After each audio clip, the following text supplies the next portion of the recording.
Hi friends, అందరికీ నమస్కారం. సప్త శనివారాలు 7 వారాల వ్రతం స్టార్ట్ చేశానండి. ఇది 4వ వారము. భగవంతునికి ఏదైనా పూజ చేసే ముందైనా, వ్రతం చేసే ముందైనా ఇంటిని చాలా పరిశుభ్రంగా ఉంచుకోవాలి. ఆ తర్వాత భగవంతునికి ఇష్టమైన నైవేద్యం చేసి పెట్టుకోవాలా. మీ శక్తి కొలది ఏదైనా చెయ్యొచ్చు. ఇదే చెయ్యాలి అంటూ ఏం లేదు. ఖచ్చితంగా వడపప్పు పానకం అయితే పెట్టండి చాలు.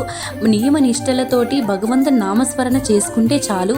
ఎలాంటి కోరికైనా కానీ, ఎలాంటి కష్టమైనా కానీ చాలా అంటే చాలా తొందరగా తీరిపోతుందండి.